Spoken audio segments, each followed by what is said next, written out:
We welcome you to episode number 103 of the Primetime Rundown right here on the Eastern Observer. Our show is presented to you by Black Cats NYC alongside Mike Szabo. Joey Jarzynka on hand with you. We've got a fantastic show with you tonight. It is Thursday, December 8th, and for those that are wondering why we are here on a Thursday, it's because we've completely scrapped the Friday showing of our podcast for the time being due to the fact that, Mike's got a life. We've got a life. We all have lives, but we do have a few things that have been interfering with our broadcast schedule. So, Mike, it's good to see you here on Thursday. Of course, we won't be recapping Thursday Night Football, but we will be previewing that since that is awfully close. Mike, good to see you, sir. How are things on your side of the island? Doing well.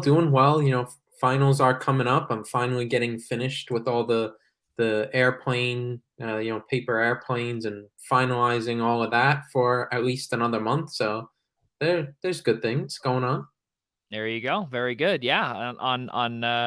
There's a ton of good that has come from a lot of really in the sports world, not only today, but also this past week. There's a ton to talk about. We'll be starting off, of course, with the National Football League. We've got, our usual 5 things that we take away from the previous week and also our 5 things that we preview for week number 14. Of course, we'll be talking about our picks that we'll be making awfully soon. So it's going to be a fun night ahead of us. Of course, Major League Baseball winter meetings update. There's a ton that we have to break down. The Yankees signed Aaron Judge to a 9-year, $360 million deal. The Phillies, the Red Sox, the Rangers, the Mets, the Padres, the Cubs, the Giants, the Guardians, just a few teams to name that have been hot on the free agent market in the early going. So, Mike, let's get things started here nice and early. Of course, before we do get started, we'd like to just shout out our good friends at Black Cats NYC. They are our primary sponsor.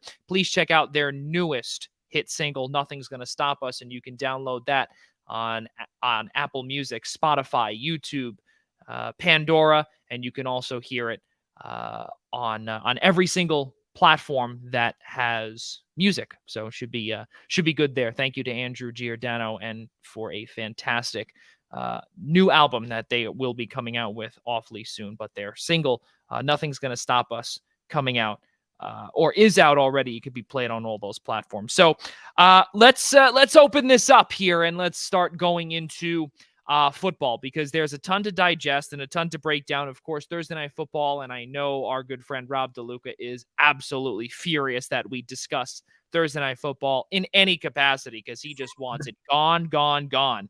And Mike, tonight it's the Raiders and the Rams in a pretty garbage matchup, to be quite honest with you. But the Raiders, they're 5-7. The Rams are 3-9. We know all about the Rams, their Super Bowl hangover. It's been an absolute disaster for them. Matthew Stafford is on the shelf. Aaron Donald is on the shelf. Cooper Kupp is on the shelf. Allen Robinson has not really found his rhythm there out in Los Angeles. And then you also look on the other side, too, is that they're not really getting a lot of contributions from their rush defense.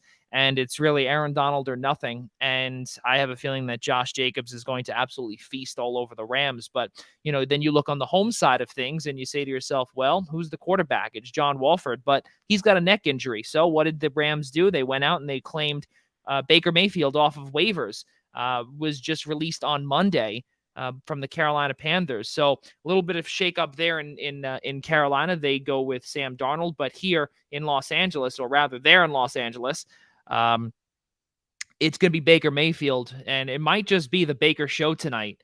So let's get things started, though. Again, Raiders, Rams, what do you see here? Not much to really break down here with this one. Yeah, I think we kind of always mention the Super Bowl hangover for the Rams and whatnot, but this still has to be one of the worst, performances of a defending Super Bowl champion, the next year and whatnot. 3-9 this year. I get injuries have played a large factor into it, but overall, it's still got to be a pretty disappointing following year after winning it all. The Raiders quietly won 3 in a row. You had obviously beat the Chargers last week, then had, the insane, Josh Jacobs overtime run against Seattle the other week. So they've quietly won 3 straight. It's quite an uphill battle to try and get into the AFC playoff picture, but hey, you got to play the games. And I think this is one that the Raiders definitely will win.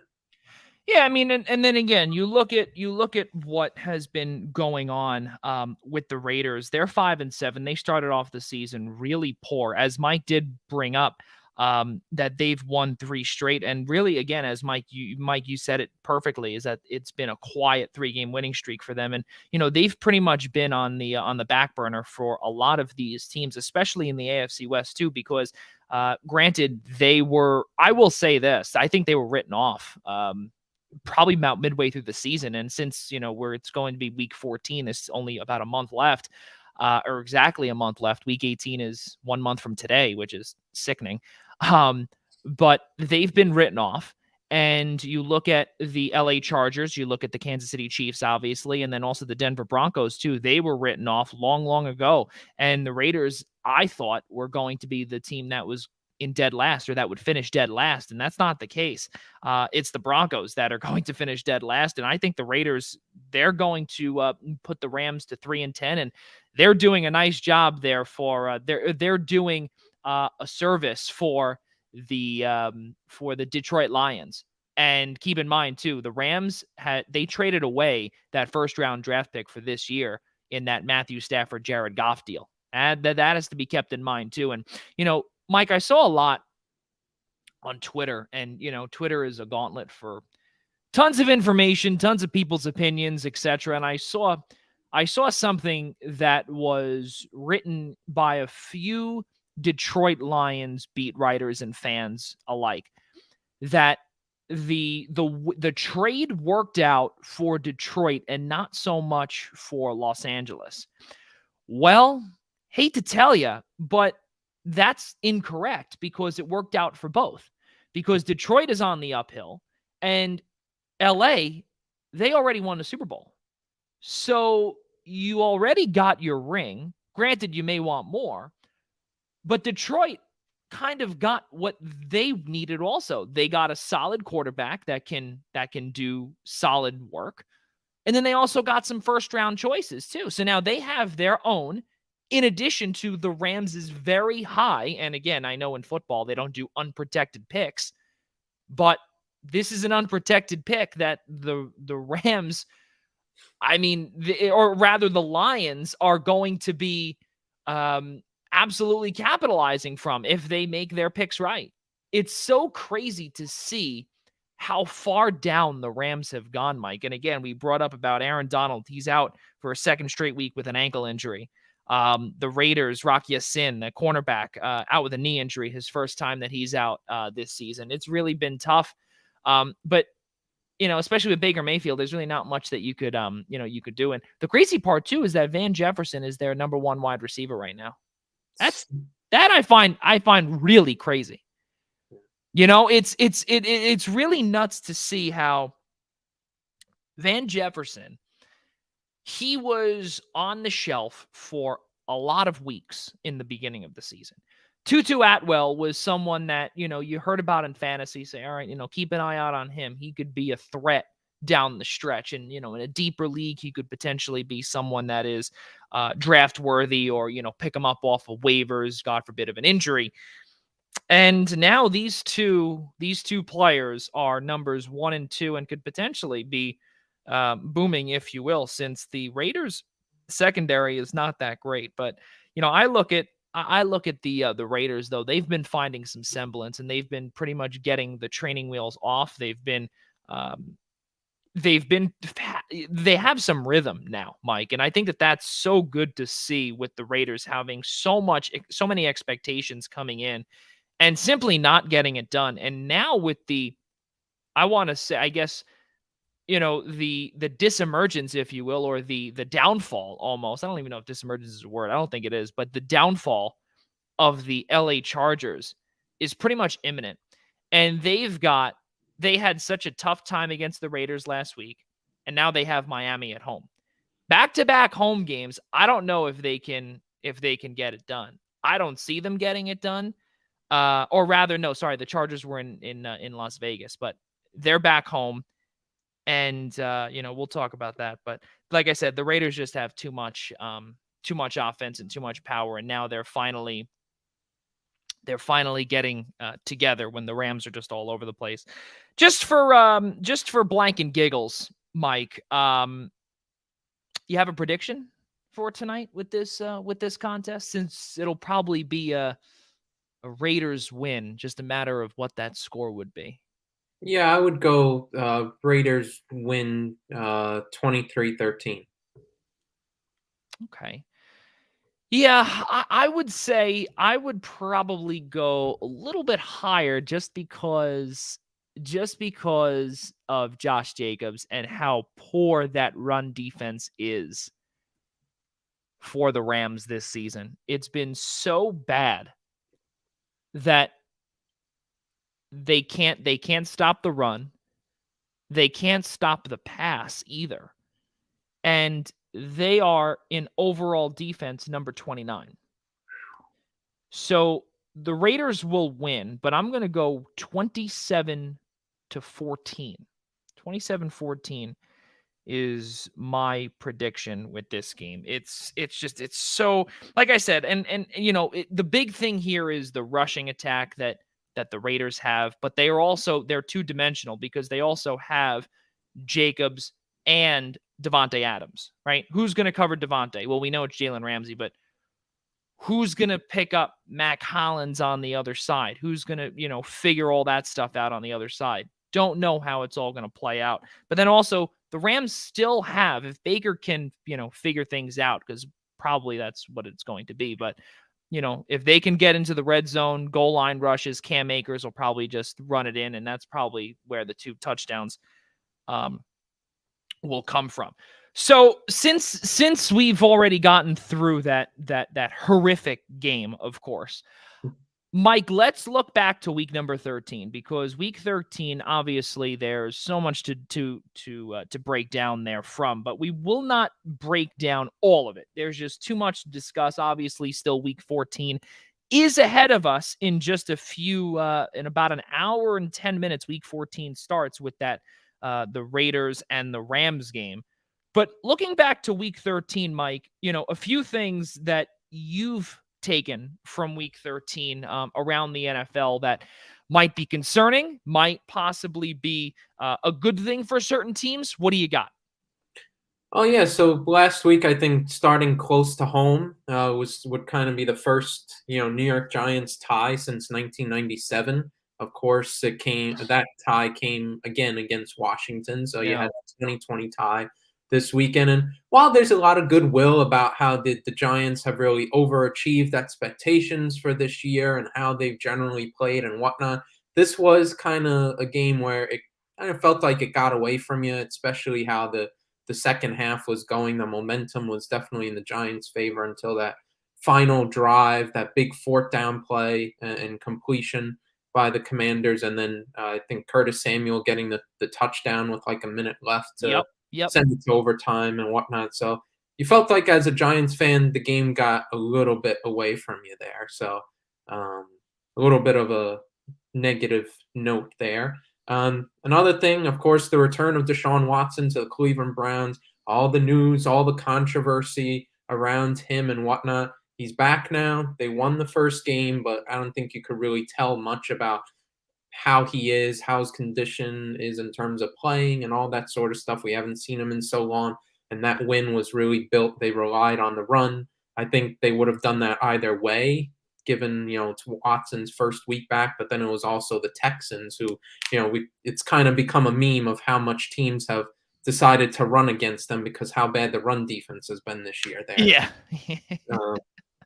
Another thing was, even though Jimmy Garoppolo is out for the year and he got injured in the game against Miami this past weekend, what's his name? Brock Pryor? Brock Purdy. Mr. Irrelevant. And they wind up winning their 4th straight, 33-17. So who knows? The 49ers defense has been playing unbelievably well. It seems like they're starting to be on a roll. They're now 8-4, leading the NFC West, heading into a big matchup with the Buccaneers, who seem to be on the upswing again. Yep. And Tom Brady heading to the stretch, and you never know, all that sort of stuff. So pretty intriguing matchup coming up this weekend. Von Miller out for the year with the ACL. Massive, massive blow for a really up and down Buffalo Bills team. Yeah. And, the Cincinnati Bengals taking down Kansas City at home. And a little bit of a shock could be of a big playoff preview. You brought up so you brought up 4 out of my 5 top things from week 13. Mike, you bring up the fact that it's funny with Jimmy G, right? And we had on Kyle Madsen in the beginning of the season, right? And that was poor preparation on my part, where I had said that Trey Lance, by the time week 4 rolls around, he would not be the starter anymore. But obviously, I didn't say it was because of injury. I just said because of performance. Not the case. Week 3, he goes down. Jimmy G comes in. 11 weeks later, here we are. Now it's Brock Purdy's time. Mr. Irrelevant 2022 draft from Iowa State. St. John's fans know all about Iowa State. He still went, Brock Purdy, that is, 25 of 37, 210 yards, 2 touchdowns, and 1 interception, was sacked 3 times by the defense of Miami.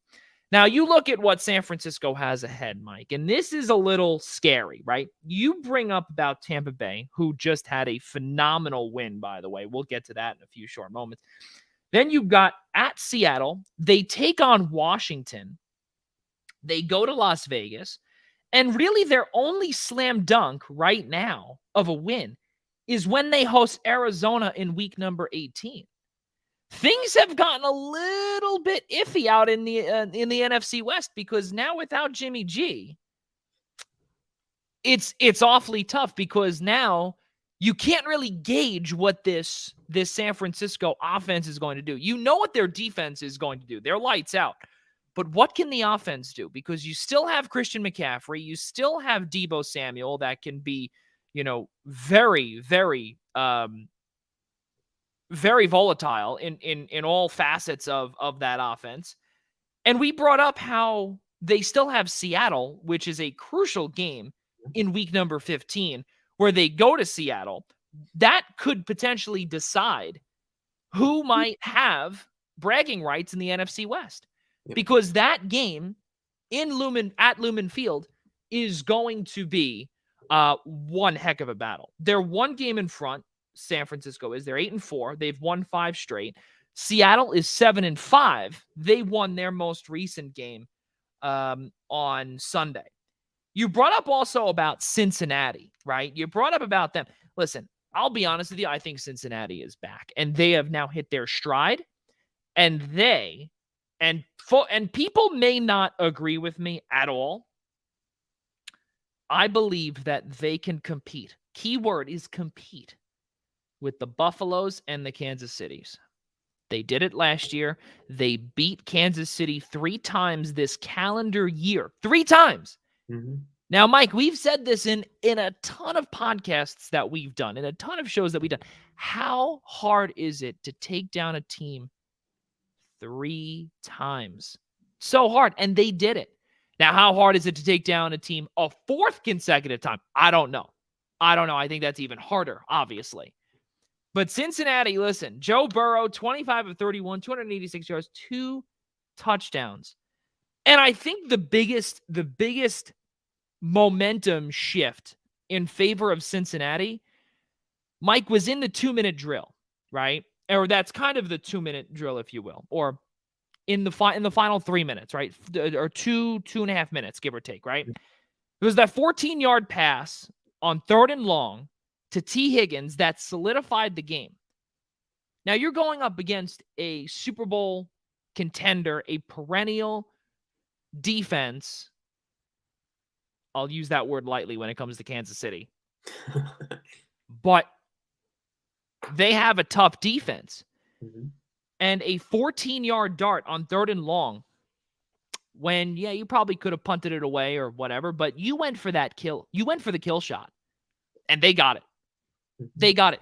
Now, that does wonders for your confidence, for your locker room, not only for just this upcoming game, it's for the next few. It's down the stretch, because you look back and say to yourself, well, the AFC favorites we just took down because they simply couldn't get things going. But again, this is what Joe Burrow does, and he does this on a weekly basis. And now he's got Jamar Chase back, and he's got T. Higgins. He's got the whole wide receiver room. He's still waiting for Joe Mixon to come back. But I think they're back. I really believe it. I think that they are back. And you brought up about Buffalo. Boy, do I agree with you. Boy, do I agree with you. You have to realize also, for the folks that don't know, Josh Allen's elbow is not 100%. Mm. And that defense is very, very vulnerable without Von Miller. They did get Tre'Davious White back. That's great. But they're still missing a key part of their secondary who was out for the whole year, who got hurt in week number 1, Micah Hyde. Jordan Poyer is back. But Micah Hyde's missing the whole season. Now, we remember last year that secondary for Buffalo was almost unstoppable. They were one of the best secondaries in all of football. Now it's the Chiefs' turn, because Buffalo, they're missing their primary run stopper for starters, and also Von Miller, who is a crucial guy in the locker room, a crucial guy on the field. He's your signal caller on the field too. It's tough, and I'll be honest with you. This game, we'll get to that in a moment, but this game, Mike, this weekend against the Jets, a lot of people thought in the beginning of the season, when you look probably back, people thought when you look at the calendar way, way down the road that, it's the Jets. Easy win, whatever the case is. Far from it. We'll get to that in a moment. I wrote down here, and a few of my notes here too. I wrote down also how these are the two things that you did not say, Mike. So I'm glad that you didn't say that. Otherwise, we would have been on the next topic already. But I love the Jets. I love what Robert Saleh has done with this team. Zach Wilson is gone. There is no doubt in my mind. He is gone. Mm-hmm. There is no coming back from what we've seen in the last 2 games. None. And if there is, I'd be very surprised, and I believe it would be coming down from ownership, which I don't really think Woody Johnson would want a cancer in his locker room after so many years of not only negativity, but also just mediocre football. Yeah, I think if he never made those comments in the press conference, it would have been a totally different situation, because at the end of the day, you would have, if you never had that press conference, or he never said those comments, you would have been talking about a young quarterback who's hit a bad stretch. Because frankly, before he's gotten benched, he was 5-2 this season. Yep. Fair, good flashes in his young career. 19 games in the NFL, and you've seen a lot of good things, and they've had a positive year overall, the Jets. But then he makes that kind of comment.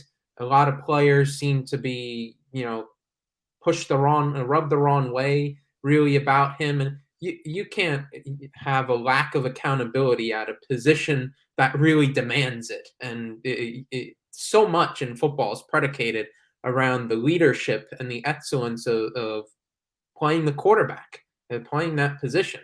And so if you have a locker room cancer, or someone who you're starting to have doubts about their leadership skills, their accountability, and whatnot, not going to last long in that team, or who knows, the NFL. Like, Zach Wilson's in a little bit of a scary position.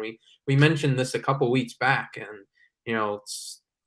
I don't know how long his future is beyond this season with the Jets. But listen, they found something with Mike White.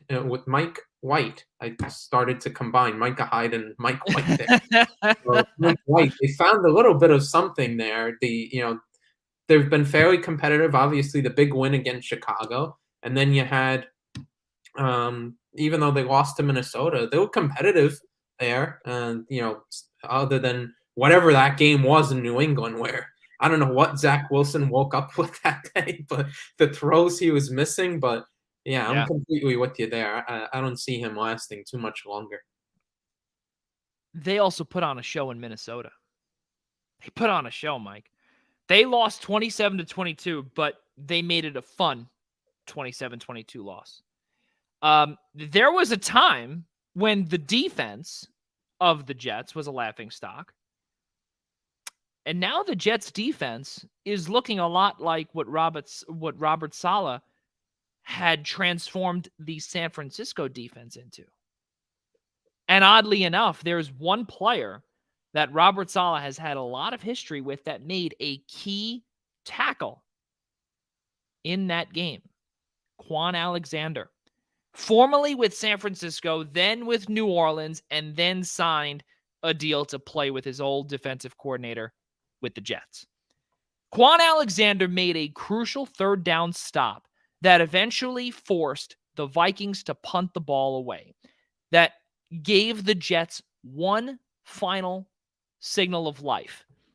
Now, granted, they were not able to capitalize, but the bottom line, though, is that they're getting contributions from everybody, and that is so key, and which is why also they're 8-4. Or I'm sorry, 7-5. Excuse me, 7-5.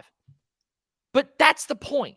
The point, though, Mike, is that they're getting contributions from every single player, and it seems also is that every soul has bought in to what Robert Saleh has been selling. It's so key. I wonder, when was the last time the Jets did the double in a year over any team in the division? Because that's up for grabs this weekend in Buffalo. So I wonder, when was the last time that was done? Because I feel like that's been unheard of, and especially on a team like Buffalo, the last few years with Josh Allen have been so good. It's crazy that you're even talking about this about the Jets. Usually they're the ones, they're taking the losses, they're the punching bag and whatnot. They might do the double over Buffalo this year. And in preseason, I was unthinkable. Yeah. I mean, I think, and when you bring up about the unthinkable, I think it's even unheard of for the Jets to even win more than 4 or 5 games. Mike, I don't know what the over-under was with Jets winning this year. I do know, obviously, since you're a Giants fan and DeLuca's a Giants fan and Ian's a Giants fan as well. We don't talk a lot about the Jets in our, outside of this, our show. But that over-under with the Giants was 5.5. So I would say the Jets were probably just a little bit lower. But be that as it may, 7 wins, 5 losses. Again, this is something that we've brought up. They're playing with house money. They've got a really bright future ahead. And the same thing goes with the Giants, too. Tom Brady still has it. Mike, we said this. I don't even know how much more you could say. Like, this man has proven everything. Everything, Mike. 2-minute drill. Pretty much, it was really a 3-minute drill. He had 1 timeout plus the 2-minute warning. Comes back with 2 touchdowns to beat the Saints. Now, listen, as an Eagles fan, I'm happy because we own the Saints' first-round pick for 2023. And it's going to be, it looks like, a top 5 pick. But 36 for 54, 281 yards and 2 touchdowns. This man still has it. And he put the entire Buccaneers organization on his back and beat the entire Saints organization in 2 fell swoops. And my last one, Todd Bowles is not fit to be a head coach. Not fit to be a head coach. 6-6, there's a lot of things that I believe that if you look in that locker room today, former Jets players would see some similarities. When he was at the helm of the Jets, I believe that you might see some similarities there in that locker room compared to the other one up here in New Jersey at the time. Again, those are strong words, and that's just pure speculation. So I don't know exactly what's going on down there. And I do believe also that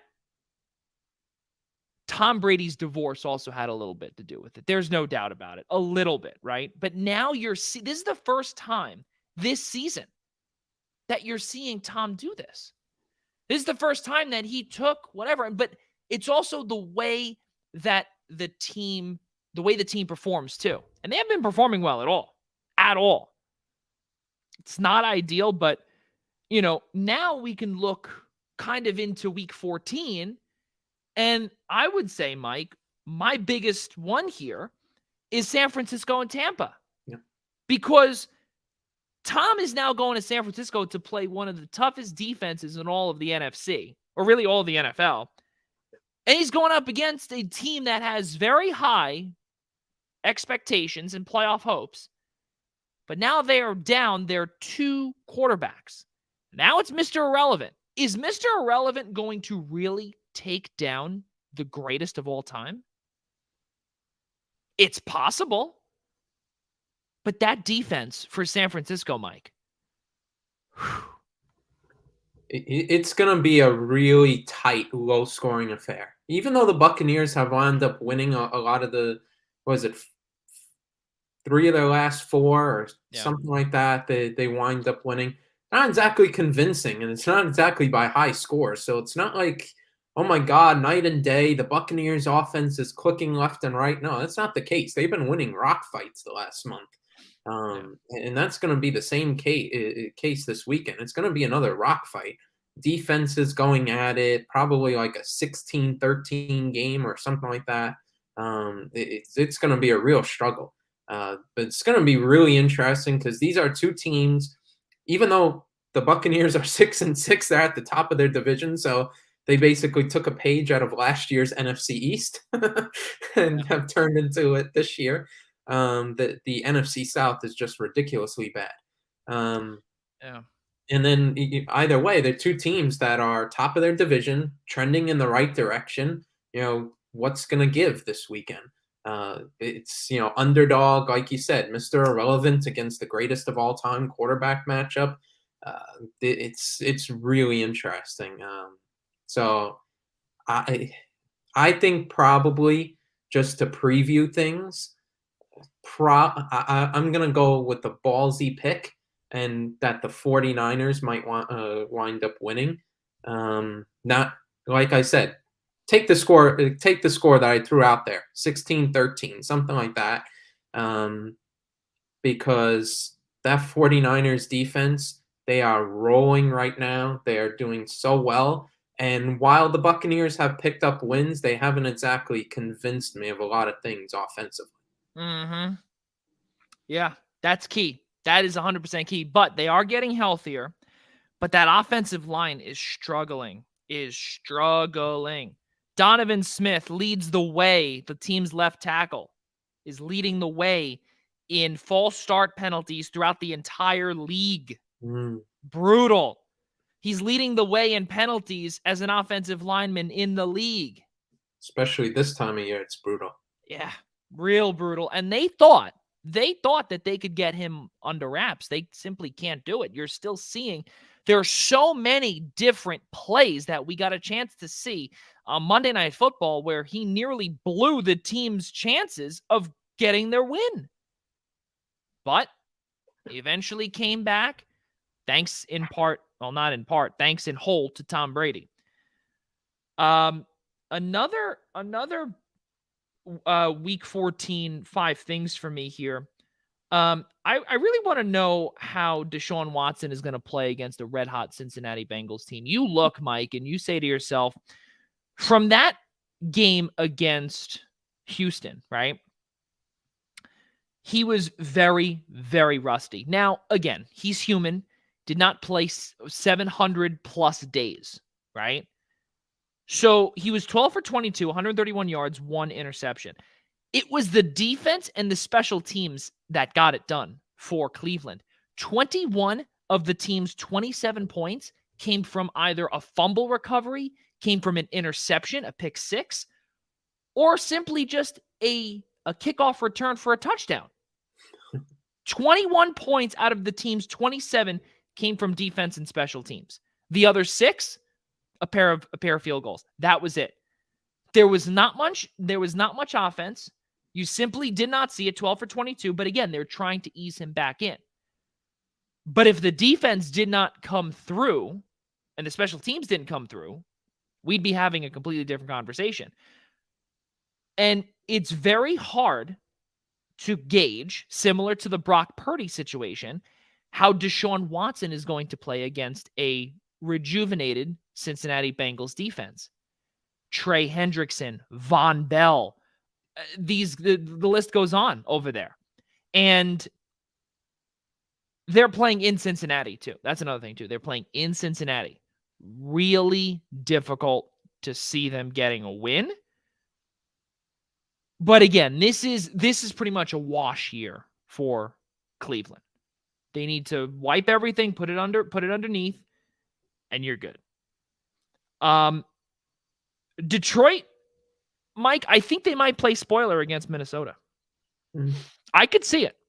Now, I think that what the Lions have brought to this season is not only a lot of, I don't want to call it baggage, right?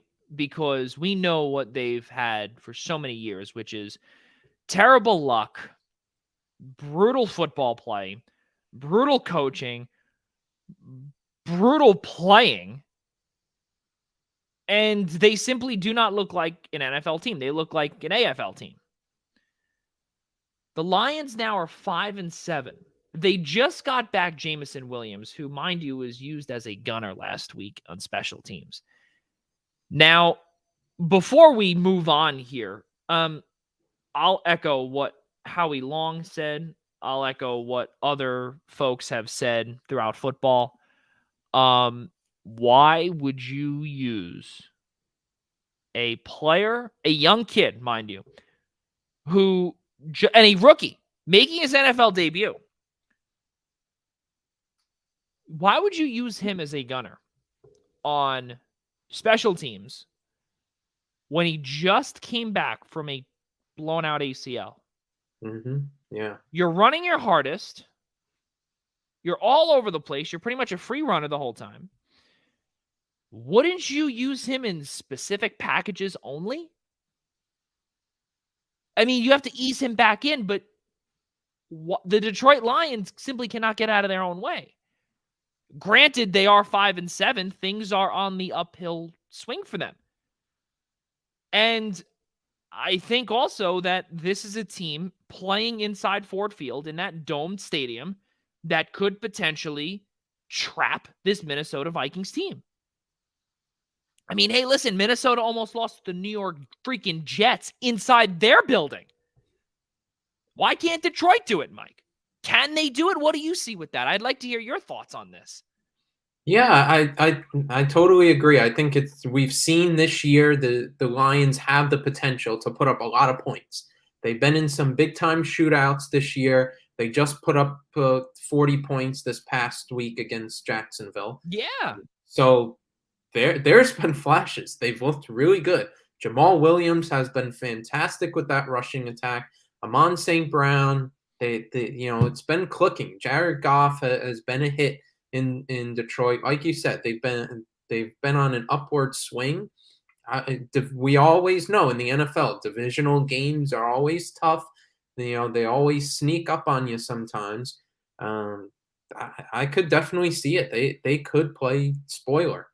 Yeah, I like I said, I will be 100% honest with you. I really believe that this game, aside from the Jets-Buffalo game, could be the number 2 game of the week. I really do. And again, I'm speaking to this as an Eagles fan because both Mike and myself, we're Eagles and Giants fans respectively. So this weekend's game is very big for the both of us. But we look at it as non-biased outsiders that this is going to be a fantastic weekend of football. And you also look at a team that is struggling mightily Mike, on the other side of things, the LA Chargers need to win in the worst way possible, because then they'll be one game under 500. Right now, they're sitting at 6-6. They are playing Miami, though, who they're coming off of a loss to San Francisco up in the Bay. There's so much offense, but there's also so much defense. I don't see the Chargers getting this win on Sunday Night Football. And mind you, this game was flexed. This game was flexed in because Tua Tagovailoa, Tyreek Hill, Jalen Waddle, Raheem Mostert, Mike Gesicki, Jeff Wilson Jr., Bradley Chubb, Elandon Roberts, Xavier Howard, the list goes on. Yeah, Miami can be tough to gauge sometimes. Sometimes they take some boneheaded losses, or this season they've had some boneheaded performances. But I mean, there's so much talent there on the offensive end. They've looked really good this year. I don't think, as much as people would make fun of Tua about, the underthrown passes, or a receiver would be completely wide open and he can't get the pass to him. His arm wouldn't be there in that situation, and the ball would fall onto the grass 5-10 yards short of the guy. And or whether that was in a real game or that was in practice, there would be all sorts of oh my gosh, look at Tua, he's so accurate. Oh, look at Tua, he's so great, and this and that. He's been really good this year, and I think in part it's gone a little bit underrated. We've seen how good it's done for young quarterbacks to pair them with a big time receiver. Look how much Philly has taken a jump this year just adding AJ Brown. Yeah, sure, there's other stuff added in and whatnot, but primarily there's certain resurgences because of AJ Brown. And adding Tyreek Hill to Miami, it's been absolutely fantastic there. They're 8-4, but like I said, sometimes they take some weird losses and whatnot, weird performances. But even though they're on the road, we always, make the joke, how much of it, is it really on the road being in SoFi Stadium? Oh yeah. With the Chargers or the Rams. And the Chargers, they've just been so weird on defense, a lot of defensive injuries and whatnot. They've really underperformed expectations. So yeah, I agree. I think Miami will definitely get the win on Sunday Night Football, and they really need it. There's no margin for error really in the AFC East. Especially, I mean, even though the Patriots are 500 at 6-6, that division is pretty tight. Yeah, absolutely. And then the same thing goes with now all of a sudden when you look at the AFC West on the flip side of the country. The AFC West from really 1 through 3 is pretty tight as well. Or maybe just 2 and 3, if you will, between the Raiders and the Chargers, because all of a sudden now the Chargers are 6-6 and the Raiders are 5-7. Right now, the Chargers are on the outside looking in, but if the Chargers lose, the Raiders could potentially be in the hunt, and they could make some sort of rhythm moving down the stretch. And again, it's only week 14, right? And I want to say only because it's not like it's week 17, so there's, such a small margin for error. There still is a small margin for error, but the margin of error is not one game. You still have maybe 1 to 2, not 3, but you've got 2. It gets tighter as we go. Next week, week 15, it'll be even tighter. And then week 18 will probably, I'm sure something will be figured out that way in the West. But you brought up a perfect point too, is that the new players that have come in, Mike McDaniel, also the new head coach for the Dolphins. Not only a phenomenal job, Mike, I feel like there was a key that needed to be turned a certain way to unlock Tua Tagovailoa, and he was the perfect man for it. He went to the perfect locksmith and said, all right, how do I do this? They gave him the right key, and boom, it's exactly what they did. And I'm not even saying him, I'm saying the Dolphins. They needed a perfect locksmith to unlock him, and Mike McDaniel was that guy. And they did exactly that. What a job that he's done with the whole team. And the Dolphins, once again, they're in full buy-in mode and they're buying everybody. I mean, look, you just you short up the linebacking core with Bradley Chubb plus a 5-year contract extension too. So there's just so many good things on defense. And they're doing all of this also without their number 2 cornerback in Byron Jones too. We remember him. We haven't heard that name in quite a while. So Xavier Howard, he's pretty much locking down that wide receiver 1 on the other side. And then you look at the wide receiver 1 on the offensive side of things, and boy, is Tyreek Hill doing what a job. What a job he's doing. And that offensive line in Miami has taken a little bit of a beating, but they are shoring it up left and right. They just signed Eric Fisher also, since the right tackle Austin Jackson went on season-ending injured reserve. So a lot of good things, Mike. Any others that you see that I did not speak of? Well, we lightly touched on it. I think this would take a couple of slots in my top 5 is Sure. how big of a divisional week it is. Yeah. We mentioned about the Jets, Bills, Browns, Bengals. So some really intriguing divisional battles. Who would have thought the Eagles and Giants game would have been of some sort of consequence this year? Certainly on the Giants side of things. And, I think Philly's going to definitely win easily. I sorry to say that as a Giants fan, but it's true. They haven't looked good. And I think they've hit such a rough stretch in the schedule. And, now I think will be a little bit of a reality check for where the Giants are. But still, in terms of the standings, still quite a game of consequence. The Giants have kind of been like the lottery sometimes this year. You never know. That's good. So it's an intriguing game. And, the Chiefs Broncos is kind of very light on the divisional games kind of thing. The Broncos, massive disappointment this year. Oh, yeah. So, yeah, a lot of really intriguing. Ravens Steelers, nobody mentions. Mm-hmm. That's a pretty intriguing battle there. So a big sort of divisional week. Always is as we head toward the stretch run of the regular season, but some really key battles there. Teams vying to try and secure their division or try and pull the other one back down a little bit closer to them and whatnot. So, so pretty interesting week there. We mentioned the Buccaneers and the Niners, and then, of course, Seattle with the game they should win against Carolina, but Yeah. a game that you need. You want to really go ahead into that game against San Francisco next week with a game up and you're home, because otherwise you have a loss this week and, could potentially be a little bit of steam taken out of the sail. Did you see what Ben McAdoo said today about Geno Smith? He is Team Geno, and he said how, he sees a few things that Geno has done, that he did in New York that he's doing now in Seattle, and he said that, he's really happy for him and everything like that. And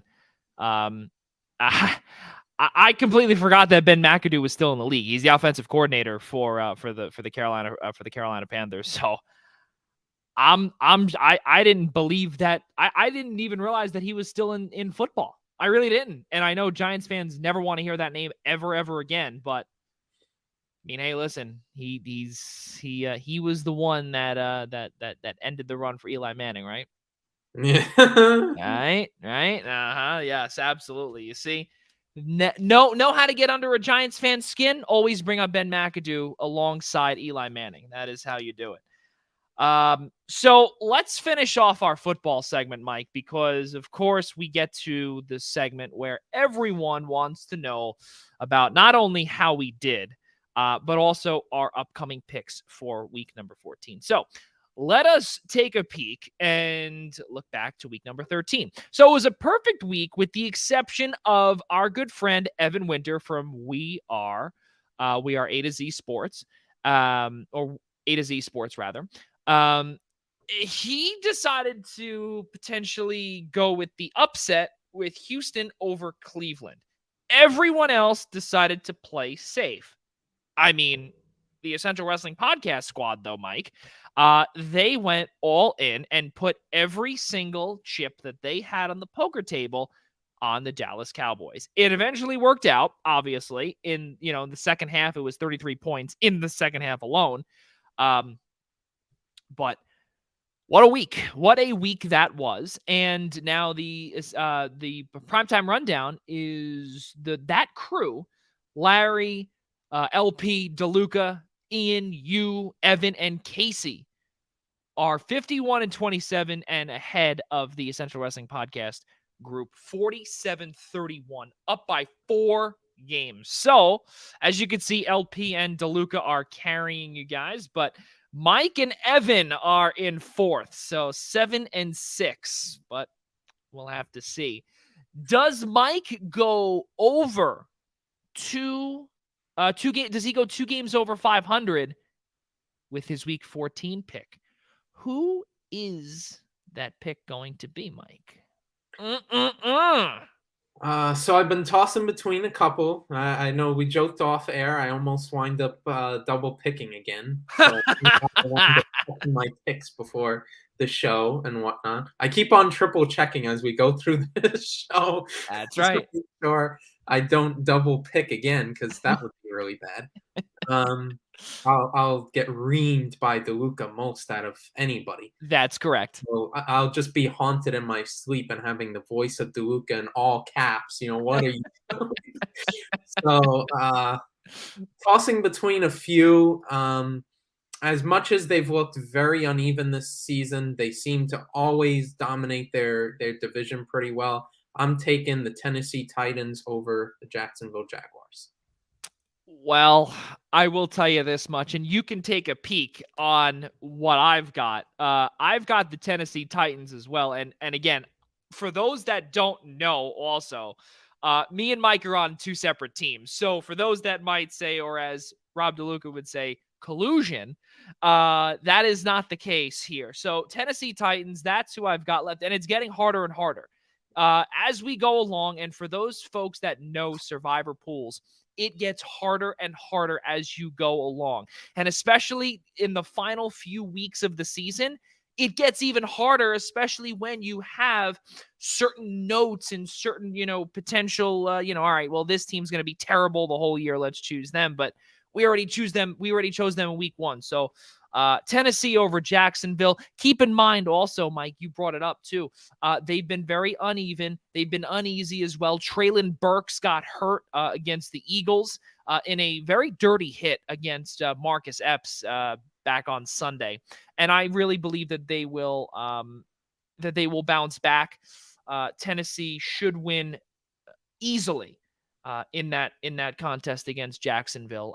Doug Peterson, the former Eagles coach in Jacksonville, doing a fine job, but Tennessee is just too powerful against this Jacksonville team. Yeah, so just hand the ball to Derrick Henry and don't think twice. The That's Jacksonville run defense is absolutely god-awful this year. Exactly right. So Tennessee over Jacksonville, we both have that in the bag. So Mike, let us move forward here and let's go to Major League Baseball, because I'm sure that is what a ton of folks have tuned in for and whatever, just because a lot of the Yankees fans and Yankees faithful, us being one, the Yankees re-signed Aaron Judge to a 9-year, $360 million deal. So, Mike, I'll start with you. There's a lot of grievances that I believe have to be aired out here tonight, whether it be regarding FIFA, whether it be regarding, the U.S. Soccer Federation, which we'll get to later on. But there's a lot of mixed reviews here when it comes to Aaron Judge. And I think a lot has to do with the new Steinbrenner regime. It's not the old Steinbrenner regime. It's not the Uncle Steve of Steve Cohen regime. It is this brand new look New York Yankees ownership that is led by Hal Steinbrenner, who has come out publicly and said over the years that he will not spend the way his father did. Yeah, so we've seen that even though he said that, I will give Hal credit that he sometimes makes exceptions. We've seen it in the Stanton trade where he's willing to take on a boatload of money. We've seen it where he threw an absolute bag to Garrett Cole. Obviously, the jury's still out whether the contract is, whether Cole fleeced him or not. He has, he's had up and down performances, et cetera, et cetera. And now, of course, with Judge and saying, here's $40 million. Here, I'll give you the extra year to bump you up to a 9-year contract, all that sort of stuff. I will give him credit. He shows willingness, and he shows a tendency to spend at times. Um, but I'm always hesitant to seriously give him a lot of credit because you want to see what the rest of the Yankee offseason is. Because you felt like they had to keep Judge. Because everybody throwing all the flowers and roses at Hal Steinbrenner and whatnot. I mean, what would have been the optics toward him if you let him walk? As much as everybody wants to say, oh, well, years 7, 8, and 9, look at Judge's age, years 7, 8, and 9, riddled with injuries, the contract's going to be an albatross, et cetera, et cetera. That would have been true for any team, and you have to take the risk. He's an absolutely special talent. He had an unbelievably fantastic year this past year, breaking Maris's home run record. You have to take the risk. And he basically did the bare minimum for his ownership. Judge makes so much money for this team. He's so marketable. You have a section of the stadium after him. It's sort of, as much as I want to credit him, it's sort of the bare minimum that you have to do to keep this team on the general trajectory that you want them to the next few years. Judge was so essential, especially in that second half, to them maintaining the division and getting and staying in the playoffs. And then, of course, but the other part is if it's Judge as the only major addition, you're kind of going to be disappointed. So that's why I'm saying you still got to let the offseason play out, because otherwise it's just the same team. Yes, it's fantastic. Judge is back. How valuable he was last year and everything, but this Yankees team still probably needs a left fielder, another bat there. You'd love to say two, but that's getting greedy with how sometimes they like to operate. And plus, you can get that internally if they decide to finally play the kids. So yeah, I definitely would want to see where they go. There's always the argument about spreading the money around, but Judge was just so important in that second half. He's so important to this team and so marketable. Big contract, but you felt like it had to get done. Yeah, I look at it from two ways. And the first side of it, obviously, is that he's a fan favorite, right? And in the second half, because we know how poorly the Yankees did in the month of August, how poorly they did after starting the season off 30 games over 500. There were some shades of 1998 in the beginning of the season. And we said this, Mike, and I remember a few times we brought that up. And, I remember you had laughed at me a few times, like in July when they started to go downhill.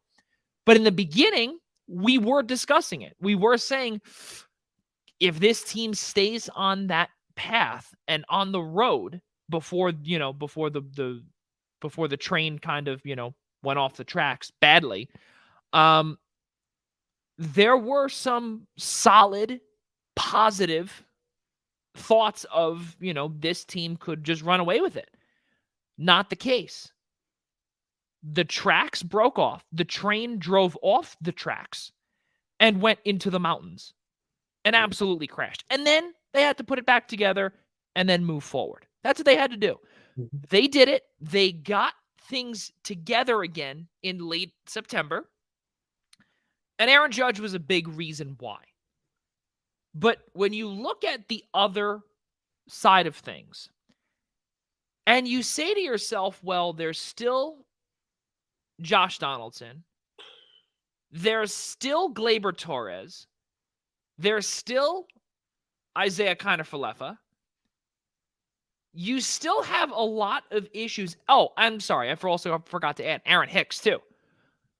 You've got a lot of money and a lot of control tied up in these guys. Mainly the latter two, in Donaldson and Hicks. That's about a combined $25 to $30 million that you can potentially spread out, right? So, Mike, I know we brought this up today, you and I, that, if you trade away a Josh Donaldson, if you trade away an Aaron Hicks, that's great. Who's going to take that on, though? That's the problem, right? So if you were to trade that away and not sign Aaron Judge, you conceivably have about $70 million to play with, right? Give or take 70, right? 65, $70 million you could play with, right?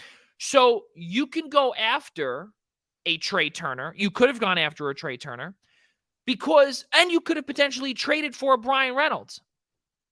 They could still do that technically. They can, but and I don't know how long he's got control for. I 3 don't years. know. He's got another 3 years left. Okay, so he still has solid control before he will get pretty much the bank bag thrown at him as well, because he's another special talent that, well, I was gonna say Pittsburgh probably would want to hold on to him, but because when you have the player pretty much request the trade, that's when you know that Pittsburgh is in deep doo-doo. I would call Brian Reynolds potentially the best player that Pittsburgh has seen since Andrew McCutchen. I mean, that's pretty high praise. But going back to the point, though, with Aaron Judge, though, right? And you brought up the marketing part, so I won't bring that in there again. I'll bring up the other side of it. You want to talk, you spoke about spreading out the wealth. That is why I said, and I said this to multiple people, I wouldn't have cared if the Yankees did not re-sign Judge, because you can now shore up the bullpen when you have a lot of question marks, right? Sure, you have Ron Marinaccio, who really turned out to be fantastic. Michael King, who was kind of the anchor to that bullpen, a quiet anchor, broke his elbow against Baltimore back last July. All right, remember that? And that was when the wheels fell off, right? From that game, Mike, we remember that. Yep. That game, the wheels fell off.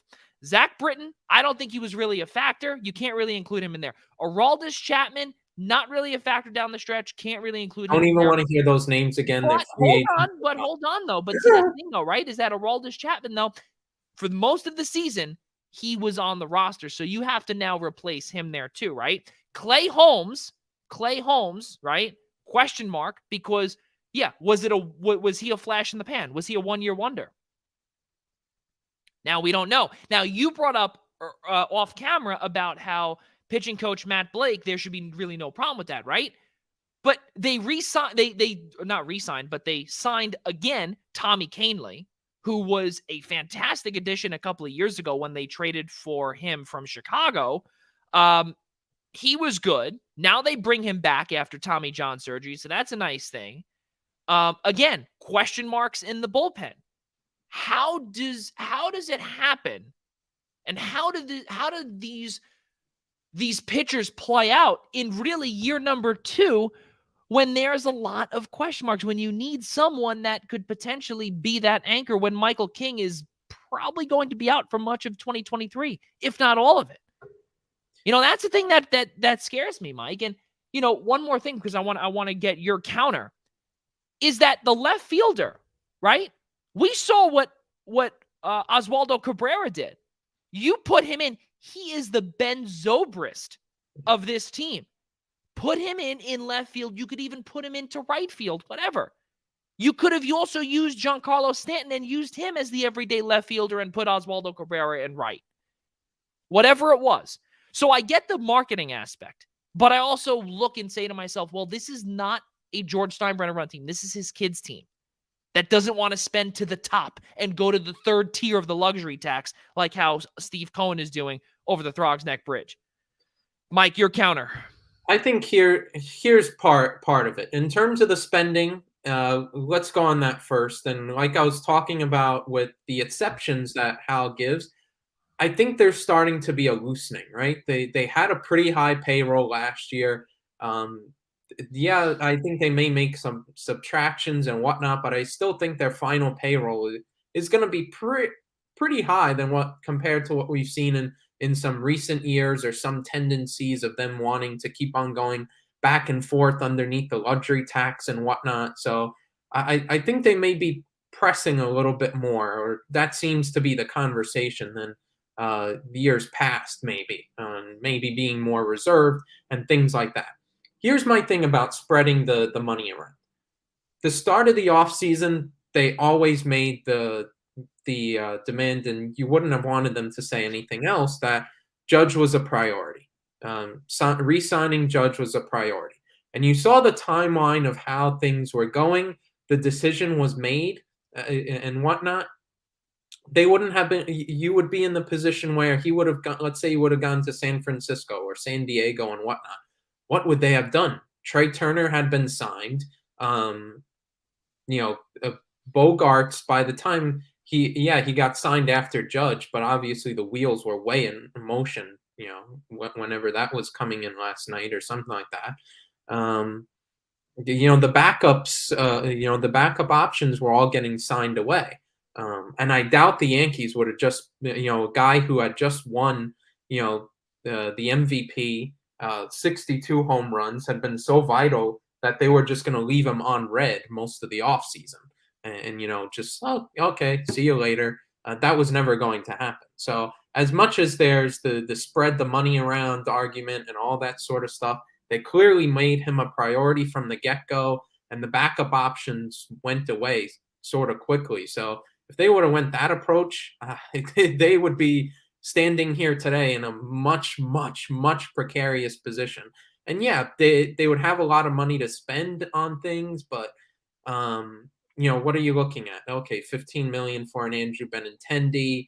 Then are you turning to the pitching side, or now it's the trade market? Things get sort of murkier of who's going to hit. Not exactly getting slam dunk guys and all that sort of stuff. So I think the conversation would have been a lot more murkier of where you were going to move. And given this front office's history and my grievances with Cashman at times, I don't know how much confidence I would have had of spreading things around with the options that they had and whatnot. The other part about the bullpen that I'll counter with, like I said, I think. And Mike, before you get to that, a live look of Mike heading to the bullpen right now to chat about that. So go on here. Go ahead. So yeah, I mean, the bullpen, ever since Matt Blake has come in as pitching coach, he's done really well. And yeah, we always make the conversation of how influential bench coaches or managers have on the game of baseball now and whatnot. It's pretty apparent. Like the pitching rotation, whether it's the starters or the bullpen, have always been fairly stable. The reasons that the Yankees have failed the last couple of years is not because of pitching on either end. And you have to give credit, Wandy Peralta and whatnot, they were still stringing the outs together throughout the playoffs. It's really the reason why they've been failing is the offense going cold. So while I think they need a pitcher, maybe you have a little bullpen trade to kind of shore things up. You'll probably see something in mid-January, something like that as the market kind of sizzles down and guys are still looking for jobs or people are looking to shift salaries, all that sort of stuff. Maybe they work something out where they get a little setup man out of nowhere.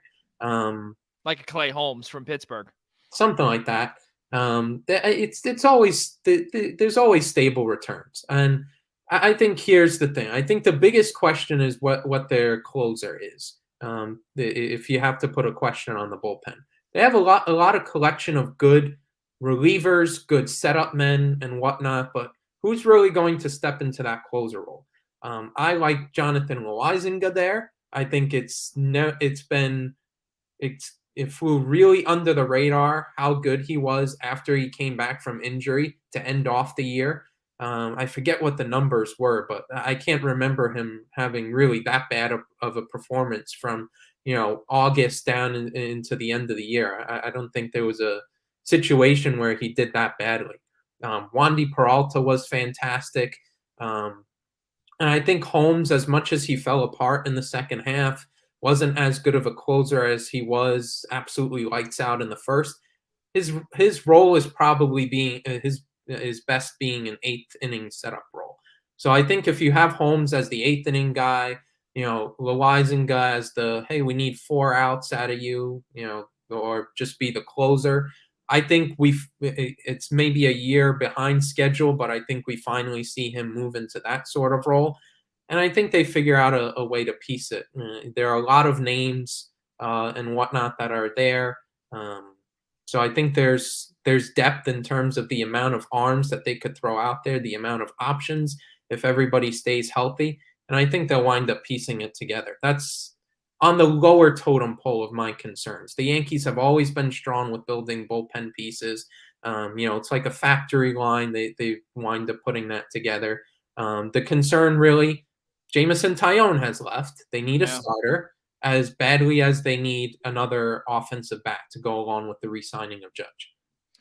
So you brought up about Jamison Tyone, but before we get to that, though, just want to finish off with Aaron Judge. For those that do not know or did not remember or anything along those lines, Aaron Judge personally called Hal Steinbrenner and said, "What would it take to get to 9 years?" And Hal Steinbrenner himself, 9 years, added an additional few $1 million there. He had an offer from San Francisco on the table. And for those that do not know also, he flew down to San Diego because San Diego was going to pitch him a 10-year, $40 million, $400 million offer. They were going to do that. And the entire time, from what it seemed, and especially from that phone call, Aaron Judge wanted to remain in New York. There was no doubt about it, I think, in his mind. I believe that he was going to remain in New York either way. Which is kind of crazy given how the rumors were going, right? The news was totally going the opposite way. Whether it was the jumping the gun tweet about he's headed to the Giants and all that sort of stuff, or whether it was the rumors beforehand about he's looking for a place in San Francisco, or like random people on Yankees Twitter just getting blocked left and right by Judge and his Twitter page, or it's about how he was displeased with the fans booing him and the playoff drought that he was having and all that sort of stuff. So all the conversation was really sliding negative. Yeah. And then once the signing happened and we hear of how it happened and whatnot, we're like, it really was, the guy took less money in the sense of years or something like that, to stay a Yankee. And it seemed like it was never in huge danger that he was going anywhere, despite the reports. Yeah, and the only player that was signed by the Giants that night, right? That we heard about all of that was Mr. Arson Judge. Arson Judge, he was signed there. He's headed to the Giants. It's what it is, man. It's like, I gotta tell you, John Heyman is after that, he was close to being Bob Nightingale. Very close. And I think a lot of people wanted his head on a platter. Do you know the Yes Network put up that tweet in the video of like, oh, Aaron Judge, how long of a week Aaron Judge has been having between jumping on Monday Night Football and then the winter meetings and hashing out this deal and whatnot. They literally put up the misspelled tweet, the Arson Judge. That's right. That's right. The Giants. Now we'll tell. Yeah.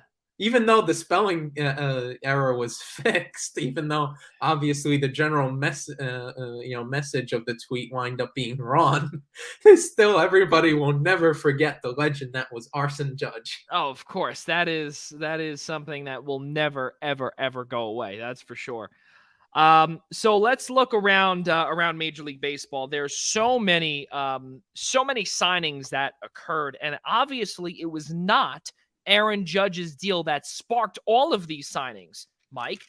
It was Jacob deGrom in Texas that spurred the Mets, and he signed a 5-year, $185 million deal with a no-trade clause and 2028 club option that could show that 6th year to bring up that number all the way to $223 million. Now, obviously, we're not going to, we'll go through we won't go through every single one. We'll read every single one. But, with deGrom, though, because it has to do with the Mets, I want to just touch upon this, Mike. And, there were some reasons that we won't discuss on the show about, there's a lot of rumors going around and no one can really pinpoint what it was that he wanted to leave New York. I think we all have an idea. But sticking to baseball for a moment, 5 years, $185 million deal. This is a massive high risk, high reward deal for Texas. And the Mets, obviously, they responded with Justin Verlander, but we'll get to that in a moment. Jacob deGrom, though, Texas, they are all over the place. They're trying to build something, but they don't really know where they're going, if you think about it, because they signed Corey Seager last year to a massive deal. They signed John Gray last year, who now will be the number 2 starter. They gave Martin Perez a qualifying offer worth about $30 million, I believe it was. Something insane, that amount, or $20 million or something along those lines. He accepted for obvious reason. And now Jacob deGrom is in there. Simeon too. Yeah, and Marcus Semien as well from a season ago. So sure, you've shored up the middle part of the infield, but you still have the corner spots. You've got the outfield, and you still have the bullpen. You still have the catcher spot. You still have so much to figure out. And this seems to me like it's almost still like you're in the retooling stage. You're not in the rebuilding stage anymore. You're in the retooling stage where you're still trying to find pieces to put around here. And sure, Jacob deGrom, but at age 34, though, time's running out. Yeah.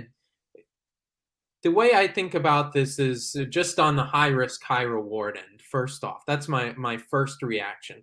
Yeah. As much as deGrom is heralded, and he's one of the best pitchers of our generation, the number is insane. The numbers that he's been putting up is insane and whatnot. But we spoke about this during the season when he was first coming back for the Mets off injury. How injured he's been the last couple of years does not seem to get talked about often enough. And you think that's going to slow down anytime soon into his 30s? Good money would bet that it's going to keep on continuing. So, I mean, it's a really high risk for Texas. The amount of financial commitment over the next 5 years that they're giving to him, and you really hope that it's going to take a massive 180-degree turn, that he's going to be completely clean bill of health, going 20-25 starts, absolute ace-like stuff, and all that. I understand wanting to take that risk because he's been, when he pitches, he's been unhittable. But, man, he's been so injured. If it keeps up, if the current trend of the last couple of years keeps up, man, that contract is going to be an absolute albatross. And if it does, maybe if you're a Mets fan, I mean, listen, as much as it hurts, look, as Yankee fans, how much it would have hurt just emotionally.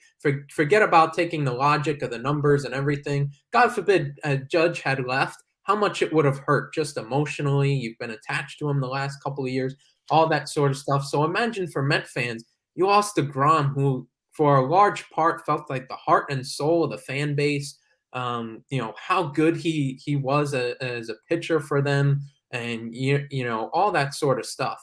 And but at the same time, maybe as hard as it is to see right now, you look past emotion.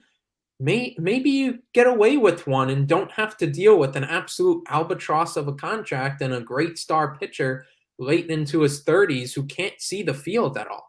The Mets the Mets have a lot of work to do, but they're a team that won 101 games last year, and Jacob deGrom only started 6 of them. Mm-hmm. Like, as much as great as he is and whatnot, the team can survive without him, and I think we'll get to it, but I think they pivoted beautifully to sign Verlander for a shorter term, and a guy who, yeah, he's coming off of Tommy John at a very old age, but was completely healthy last year and back to his dominant self. Yeah. And and not only that too, but also his postseason experience. He's got that experience with Max Scherzer as well from their time in Detroit together when they were youngsters. I don't have the picture, Mike, but we've seen it all over social media.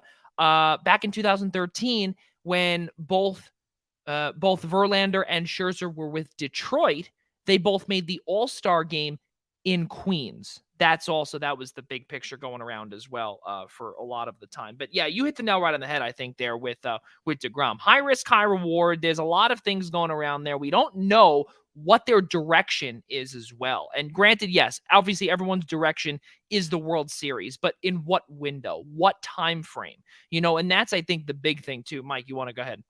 Yeah, one other thing that, obviously today, just wrapped up maybe, 2 hours or so ago or something, DeGrom had his introductory press conference.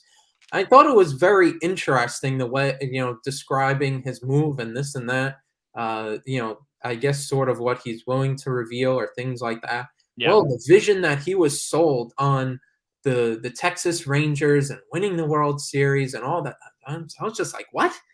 Like, this is a team that finished, 25 games out of first place, despite all the huge financial commitments that they've made. Marcus Semien did not, it looks like that was a complete overpay. Mm-hmm. He didn't carry over his Toronto Blue Jays performance. Mm-hmm. Oh, yeah.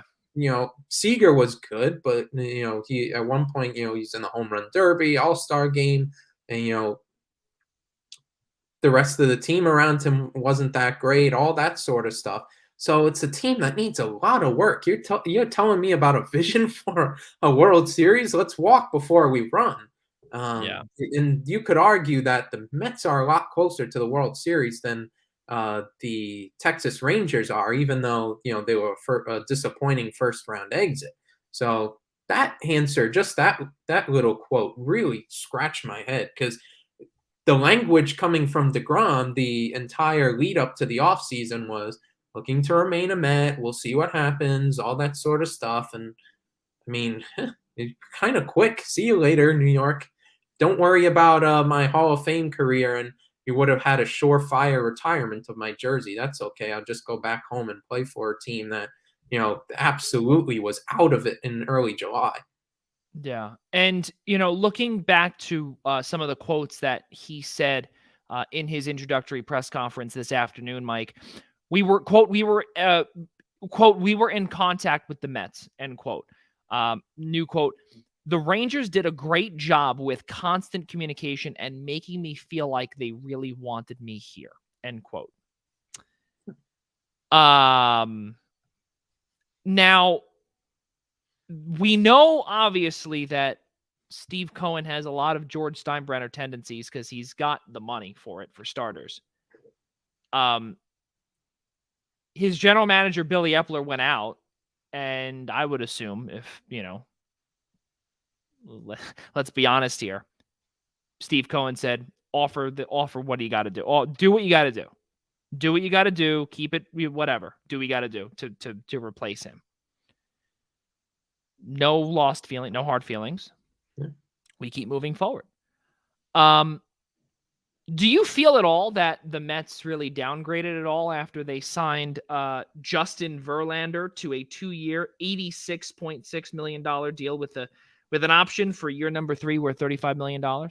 This may be unpopular, but I honestly think they upgraded just because he's been more available on the field. And we'll see if that continues. Obviously, next year would be his second year coming off of Tommy John. But, I mean, all the indications, he looks perfectly fine, like, aging like fine wine. The Tommy John didn't affect him as badly as we thought. We thought, Tommy John surgery at his age would be a career ender. He came back and was absolutely instrumental, most of the way, won the Cy Young, I think, this year. Mm-hmm. Was brilliant in the Astros playoff run and finally got his first win in a World Series. A win in a game in the World Series, obviously won the title eventually. So yeah, I think it may sound unpopular, but I think they honestly upgraded because of how injured Jacob deGrom has been, and I will give the Mets credit. They absolutely pivoted. A lot of they really pivoted well to you lose the franchise really in deGrom, and they pivoted really quickly to get another all-time great pitcher in Justin Verlander. You don't have to be burdened by an extremely long financial commitment, whether that's in money or years, 2 years and whatnot. Yeah, you could say, oh, the Mets have a pretty aging rotation and this and that, but you can counter that with they have a lot of experience, and there's still time in the offseason to add to that. And with Cohen's spending habits, I think he would certainly do that. So yeah, I honestly think they even upgraded if anything. Okay, that is definitely a hot take. So this is something else too, Mike, is that we remember, of course, go back to Texas for a moment. Um, the Texas Rangers signed someone else that is very, very, very popular here in the New York area. Left-handed pitcher Andrew Heaney to a 2-year, $25 million contract with an opt-out after 2023. Listen to this Yeah, that starting screams spot. World Series. Oh, it does. It does. Now listen to this starting five if folks have time. So you've got Jacob deGrom, you've got John Gray.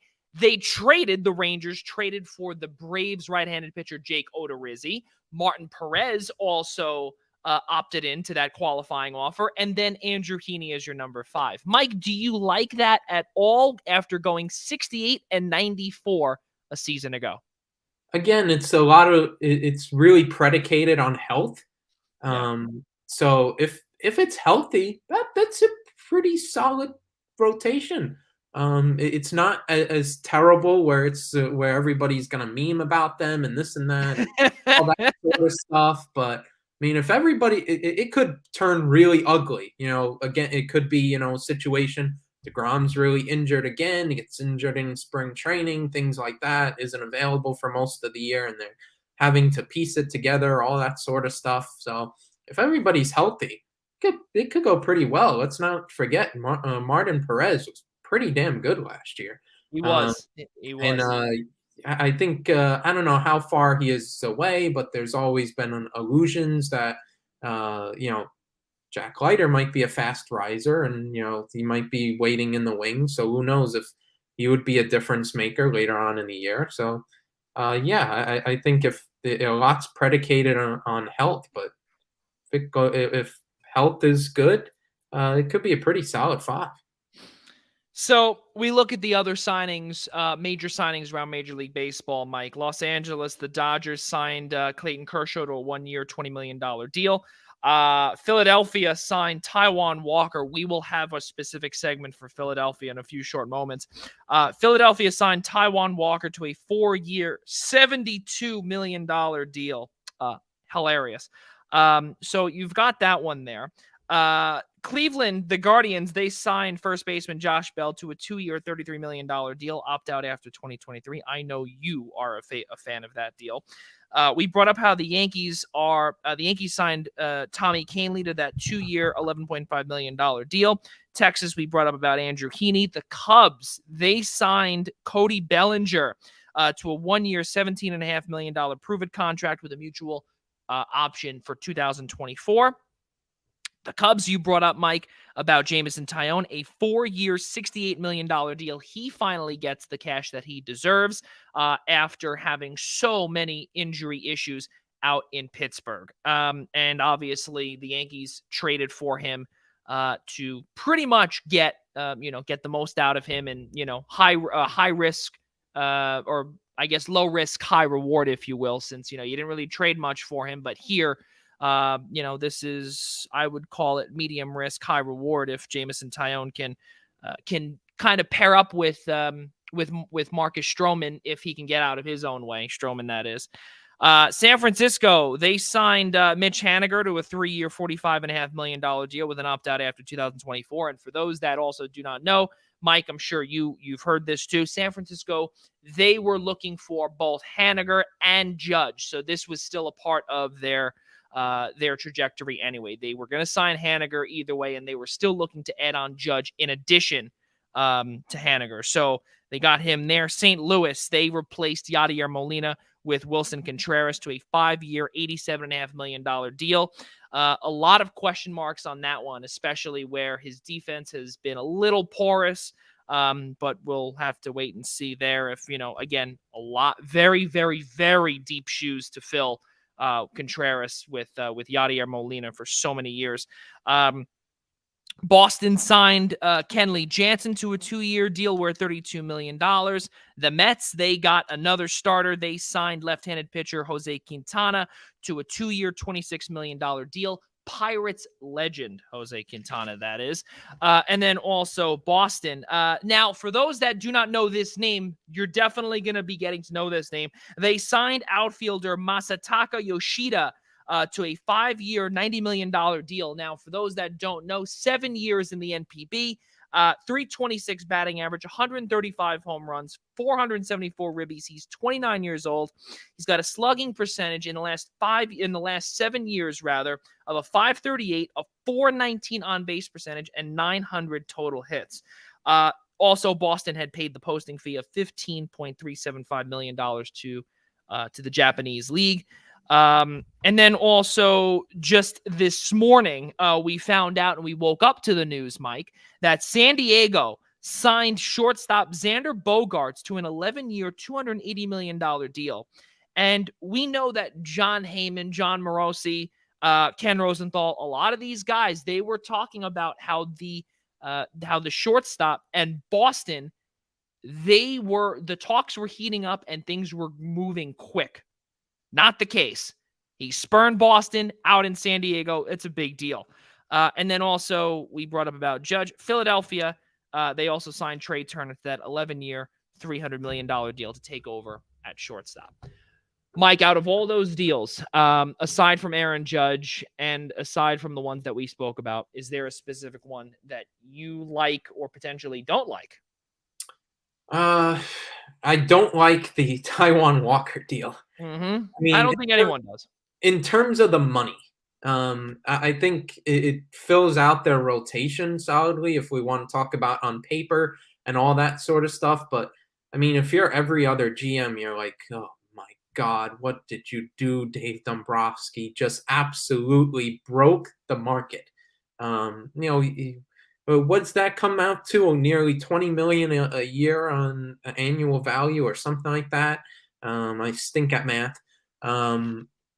It was a 4 year 72, you said? So Yeah, 4 somewhere years, around 72, so a little bit, yeah, so about, there. yeah, For a 4 times number 2 is 4 8, so it's starter, about, I mean, yeah, so it's a little bit under 20.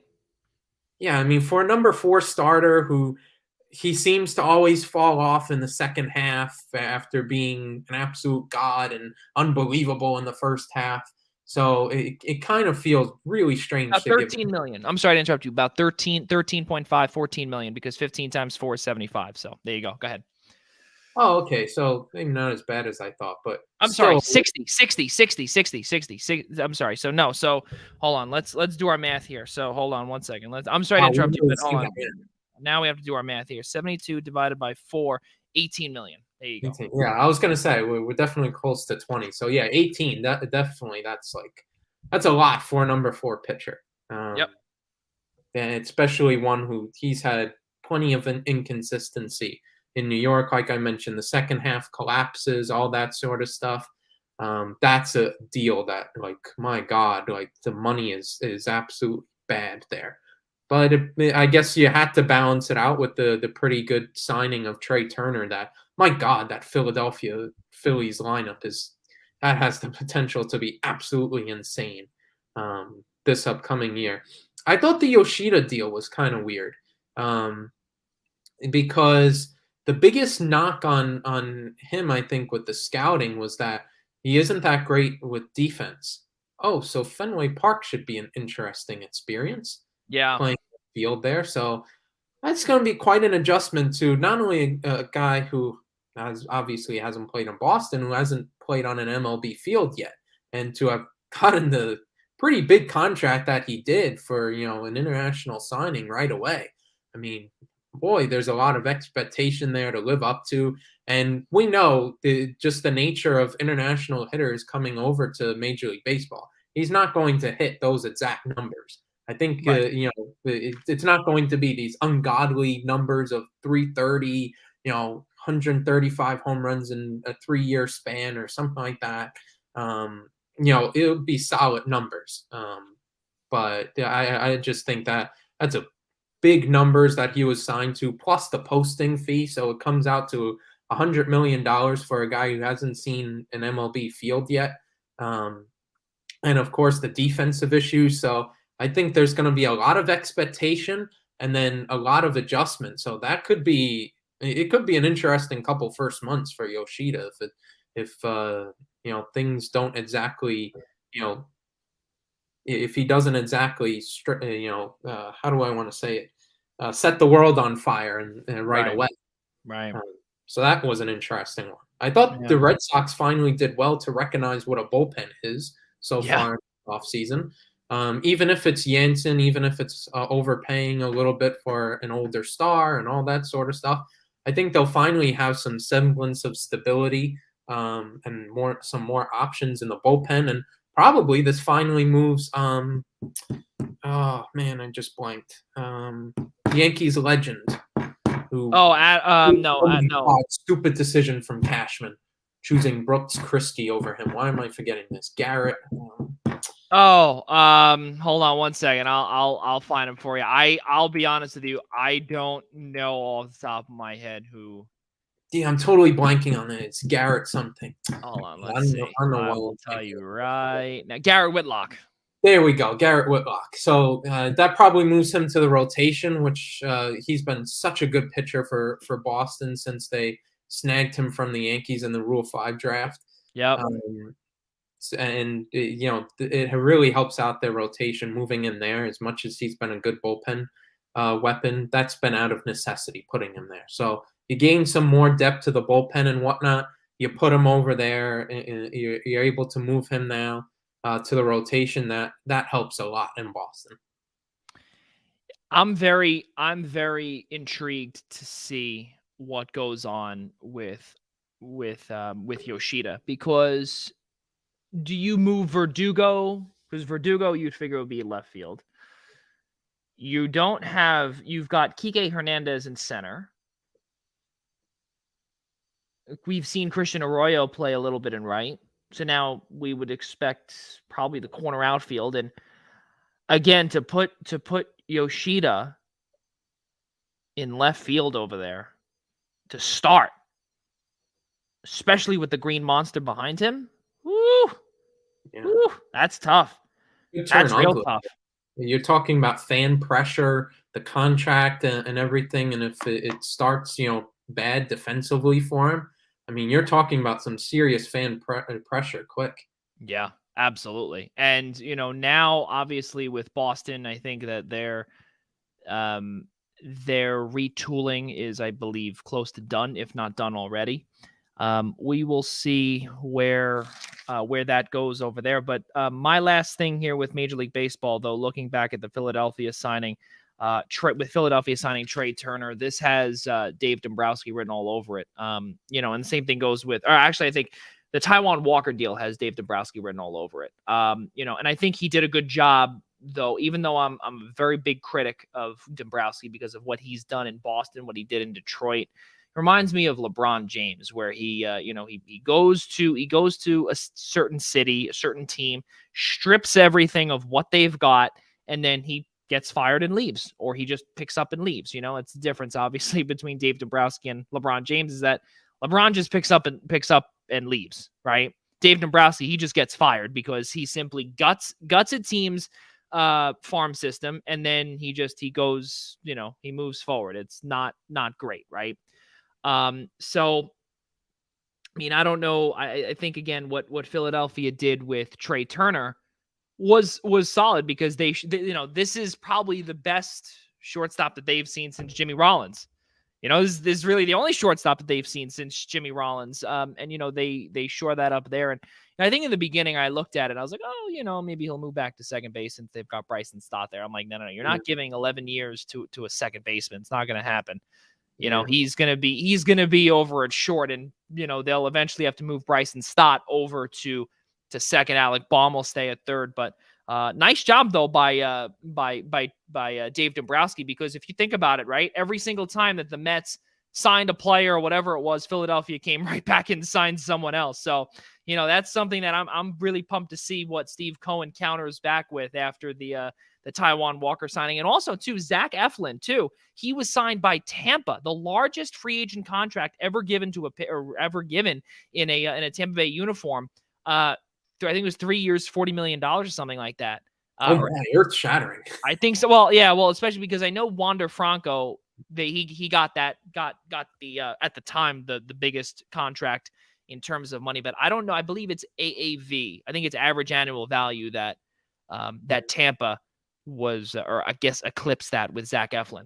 So they replace him with Walker, and they move over Bryson Stott to second and Trey Turner at short, and they say goodbye to Jean Segura. So that's it with Major League Baseball for now, Mike. Let's keep moving forward here. We've got about another 20 minutes left.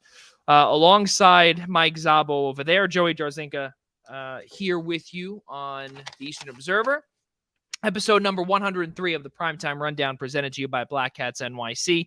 Be sure to download their newest hit song, Nothing's Gonna Stop Us, on Apple Music, Spotify, and every single place that music is sold.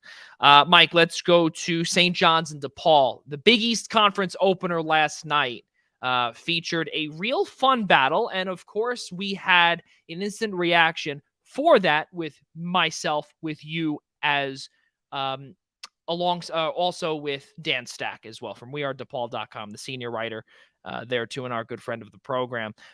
Mike, we brought up how both teams, we figured it was going to be closer than what it was here. It was a 19-point win for St. John's, 86-67. And it was, of course, Joel Soriano who simply just took the world by storm and was able to take full advantage of that post play that DePaul simply had no answer for, because they're missing their two biggest guys down low. Yeah, and now Soriano, now with his NCAA leading 8th double-double of the year, he's having a really strong year. Crazy. It's been well documented, but you got to give hats off of how he's continued to improve ever since he's transferred over. The work that he's done to continue to improve his physique, obviously, and adjusting to the system with Mike Anderson, where he has to run up and down the floor so much. So he's done really well in continuing to develop himself, and he's breaking out this year. 8 double-doubles in 10 games. This is absolutely fantastic stuff, what he's doing. And like you said, took full advantage of the injuries for DePaul, the height advantage that he had in the front court. Although I will say, for a time, Deshaun Nelson, for a couple of stretches in the game, did a pretty solid job on Soriano. Just the rest of the DePaul offense couldn't respond to bring the game really close. At one point, I think it got down to 9 or whatever, but never really got seriously close to be a competitive contest. So yeah, a fantastic performance by Soriano there. Like you said, 17 and 14. I thought DePaul would score a little more, given the fact of, they like to play similarly to St. John's, run up and down the floor. You saw really bad defense by St. John's against Iowa State. Weekend, especially on the inside. I think it was on the Seeing Red podcast, Troy Muriel, where he pointed out the field goals charts, the field goal stats, the spray charts for Iowa State in the second half. They only had 2 made field goals outside of the paint. Yeah. Everything was inside. So you thought, yeah, okay, they were going to shore it up, but it was still going to be a little bit of the same against DePaul. And I thought it was going to be a little bit more of a track meet than it was. Although I did correctly guess the amount of St. John's points. So I was halfway there. 86, hit it right on the head. So I will pat myself on the back a little bit. There you go. Well, yeah, I mean, it was pretty much the most convincing win of the year, I would say, for St. John's. All 5 starters in double figures. You liked what you saw from in most stretches. 50% from the field shooting. Rafael Pinzon, I think, did a solid job as well, trying to, and especially filling in for Mathis in the second half, really trying to solidify himself as this 6th man first guy off of the bench for St. John's and whatnot. So interesting to see how that develops as he continues to try and build some rhythm out of a college career that he's just been so riddled with injuries. So a really good way to start off Big East play. You got 2 more non-conference games to finish out, before you really get full on into conference play the rest of the year.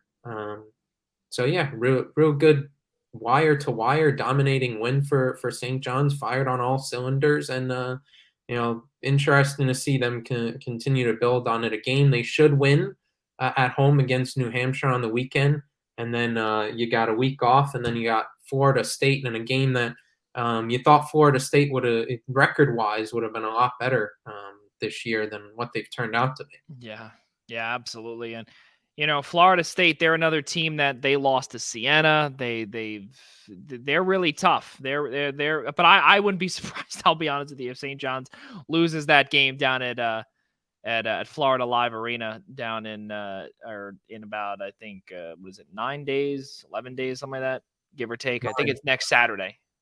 Yep. So 9 days, something like that. Yeah. Yeah, this St. John's team yesterday, I was there. We got a chance to see it, of course, live. Both myself, Dan, and Dan Stack, we were sitting next to each other.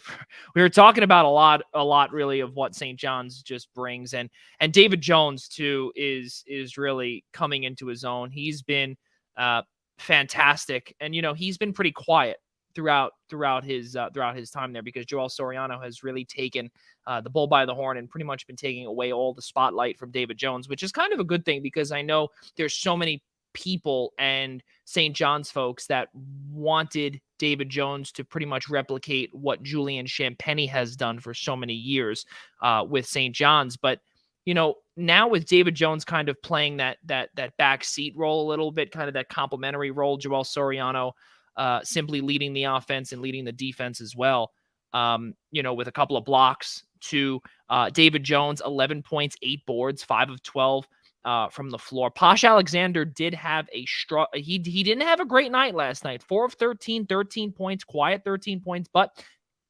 did have 3 steals, though, 6 boards, 6 assists. But Andre Curbelo, though, man, 7 for 9 from the floor, 15 points. He did have 6 turnovers, though, 3 steals. Again, he's in the top 5 in steals. But Montez Mathis, that's another one, because he got hurt, Mike. He got hurt. They're calling it a right ankle injury.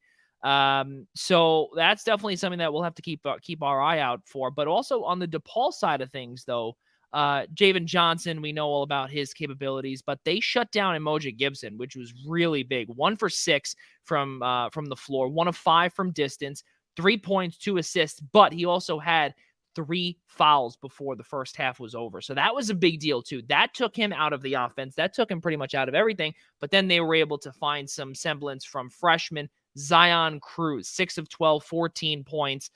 He's really looked good. But then also Deshaun Nelson, too, another player, 6 of 6 from the floor, 13 points, 9 boards. So that was nice, too, to see there for DePaul.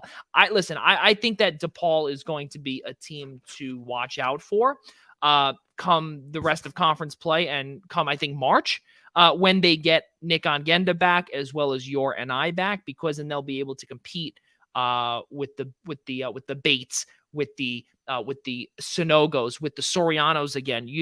I think that it's going to be pretty much a dogfight down the stretch with a lot of these teams too. And I think obviously I made a tweet, and I think I don't know if you saw that yesterday, but unpopular opinion, Mike, I'm looking forward to seeing Joel Soriano and Adama Sanogo. I don't know if that's just, me saying, oh my goodness, this man has what it takes, Joel Soriano, to kind of play to his level. I don't know about that. I think that's tough. But I think, though, I don't know. It's going to be tough. Well, Mike, you do have some breaking news here. Let's hear it. Yeah, so breaking news, thanks to my friends telling me about this as I'm looking over. Just checking Twitter now, going quickly back to baseball. Brandon Nimmo has just re-signed with the Mets, 8 years, $162 million. Okay, so now with that being said, there was a lot of chatter. Mike, about that. That potentially Nimmo would be a Yankees signing if Judge were to bolt. This is about, I think, just by looking at some of the numbers here, according to John Heyman. Again, it's not Arson Judge, so it is Brandon Nimmo. Jeff Passan also says here too, 8 years, $162 million. So their center fielder, the biggest contract, biggest payroll in baseball officially gets bigger. 8 years, $162 million. We'll pivot away from FIFA for a few short moments here. What do you think of this deal? I personally think I love it. I love this deal. Yeah, I mean, he as much as you feel like, oh, you thought at one point it was going to get to like 25-ish, kind of AAV and all that sort of stuff, which I thought was sort of creeping, a little high. But I think 20 AAV is pretty nice for how good he was. So let's not forget, he was a really good leadoff batter for them. What was it, 270 average this year? He has 15 to 20 homer potential. Yeah, he was, 5 wins above replacement this year. Really good, has developed to be such a good center fielder for them. Really good defensively out there. And we talked about how beforehand the Mets had such an issue with locking down center field, whether it was supposed to be Yoenis Cespedes, and he had all the injuries and whatnot that wound up to be so meme worthy on the internet. And now they've locked down Brandon Nimmo. They've locked down their center fielder. So really solid bat, really good top of the order bat for them. Really good deal to bring him back. So let's keep moving forward here. Our last segment, we're going to scrap National Hockey League talk tonight. Mike, we've got some FIFA World Cup stuff to break down here. So we're not going to talk about Cristiano Ronaldo, because we were going to talk about some Portugal stuff, but we do have a couple of things that we've got to break down here in terms of grievances. So, Mike, the U.S. men's national team, they fell in the round of 16, 3-1 to the Netherlands on Saturday, about 5 days ago.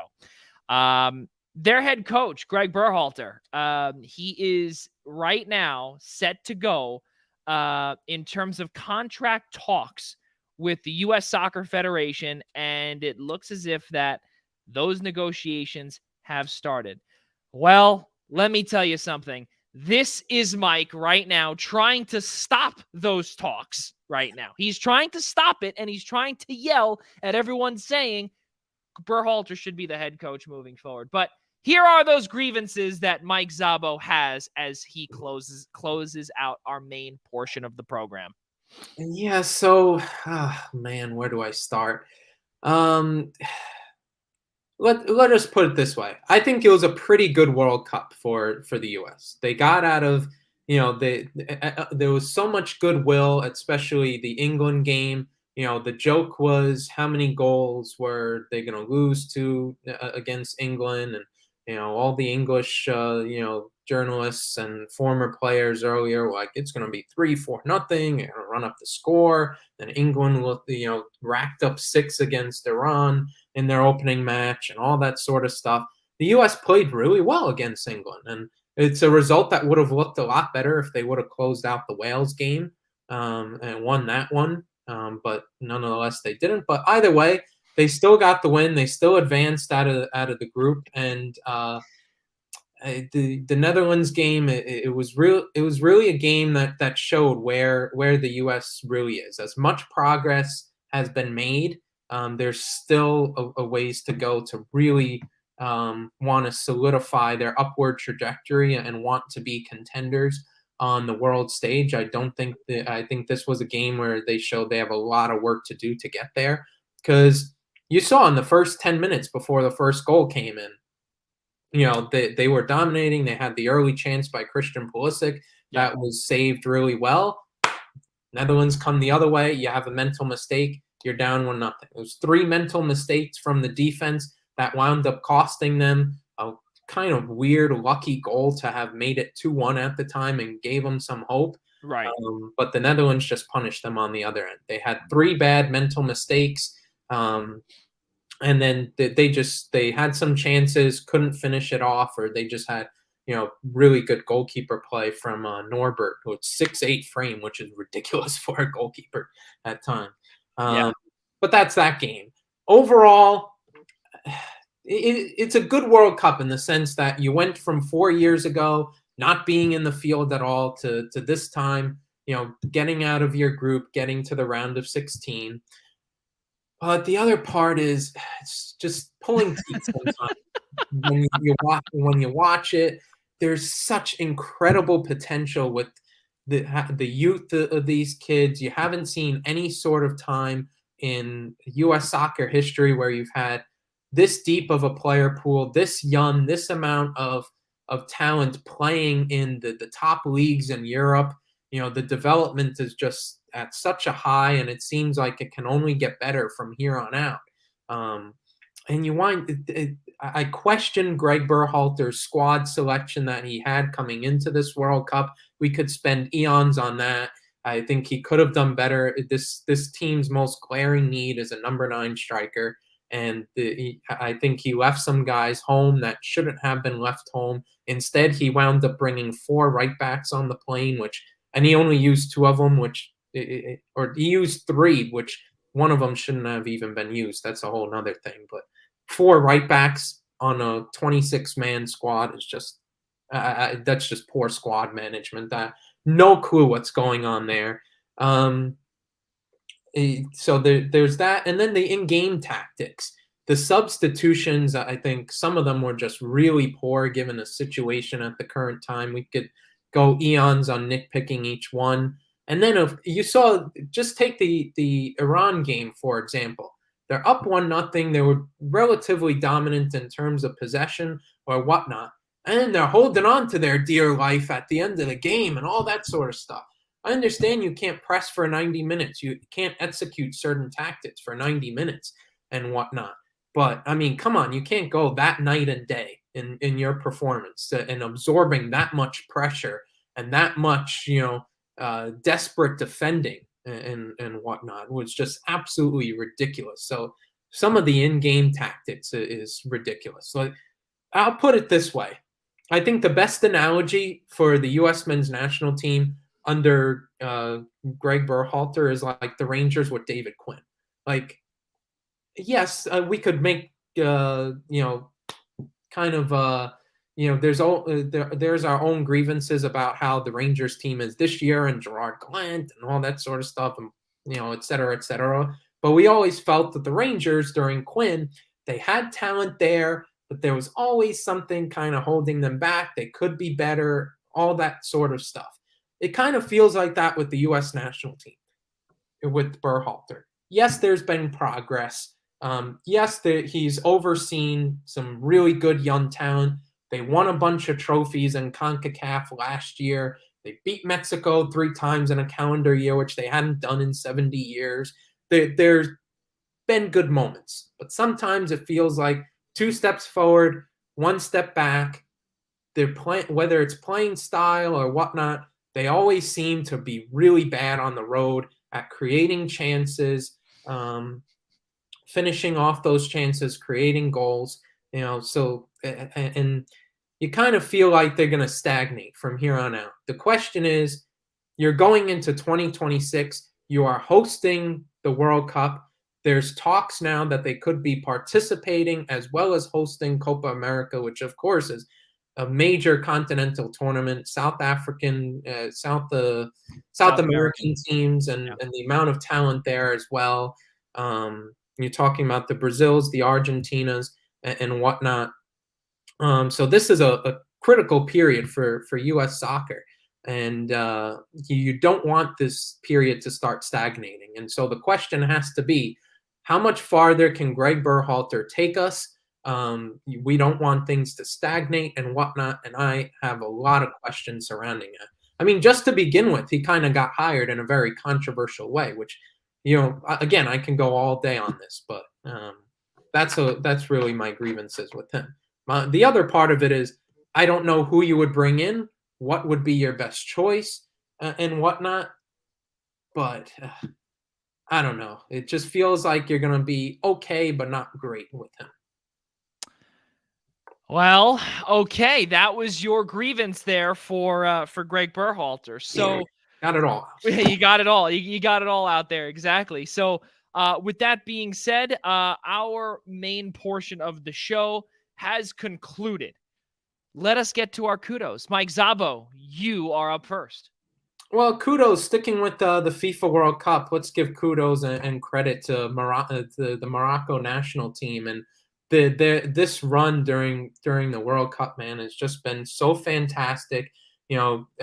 Getting out of a group with Belgium and Croatia, and then going up against Spain in the round of 16, who many had as a World Cup favorite, who beat Costa Rica 7-0 in their opening match. They looked really strong and whatnot. They win on penalty shootouts, and now will take on Portugal in the quarterfinals. I mean, hats off to this Morocco team and what they've done. This is a team that they fired their head coach. Now, take note, USA, take note. They fired their head coach 5 months before the World Cup because he had a problem with some of the star players that Morocco had to offer, didn't want to select them, all that sort of stuff. The federation said, that's not going to happen. They get rid of him. They bring these guys in. The players have bought in. There's such a belief. There's such momentum with them, and they go on this run. They haven't lost yet. They did not lose in the group stage. They wound up, upsetting Spain in the round of 16, and I think they got as good a shot. They got a puncher's chance to take down Portugal. That could definitely be pretty good there, if that does happen, because we didn't talk a lot about Cristiano Ronaldo's squad, and is he still the face of Portugal? We'll have to wait and see. My kudos goes to Pittsburgh Penguins defenseman Chris Letang, who suffered a second stroke in his life. Couple of weeks ago, a couple of weeks ago, he suffered his second stroke. And Mike, he's listed as day-to-day. He's listed as day-to-day, and he's skating with the team. Now, that's my kudos because he's resumed practicing with Pittsburgh, and he's listed as day-to-day. And after a stroke, I would be thinking about my life. And this man is thinking about hockey. My kudos goes out to Chris Letang, but also a blessing goes out to Chris Letang too, because you, sir, are one of a kind. Because not only you have accomplished literally everything. You've got 3 Stanley Cups. Number 58 will be lifted to the rafters inside PPG Paints Arena in a few years. Nothing more you have to accomplish, but he's a hockey lifer. It's amazing how these hockey guys are built. But again, second stroke, my kudos goes out to Chris Letang on being day-to-day. Seriously, this is and about a month or about a few weeks after he suffered it. Crazy, crazy stuff. Well, with that being said here, ladies and gentlemen, our show is concluded. We cannot thank you enough for making us a part of your Thursday evening. We will be back with you in our normal time slot next Friday night, December 16th, beginning at 7 p.m. Eastern Standard Time. But before that, on Tuesday, December 13th, join our guys, Al Carl, John DeConi, John Smith, and Gary Mehefe as they bring you a recap of the world of wrestling presented to you by ProWrestlingPick'em.com right here on the Eastern Observer. Well. One more we've got. One more, folks. Be sure to subscribe to the Primetime Rundown by searching the name of our show on Google Podcasts, the Google Play Store, Apple Podcasts, Spotify, iHeartRadio, Odyssey, and of course, if you'd like to see our beautiful faces, please search us on the Eastern Observer on YouTube. Same thing goes with our good friends from the Essential Wrestling Podcast. The entire thing perfect right there. Well, one final time, ladies and gentlemen, for Mike Szabo, I'm Joey Jarzynka. For all of us here at the Eastern Observer and the Blackjack Media Group, we will see you all next Friday night for another edition, episode 104 upcoming of the Primetime Rundown. So long, everybody.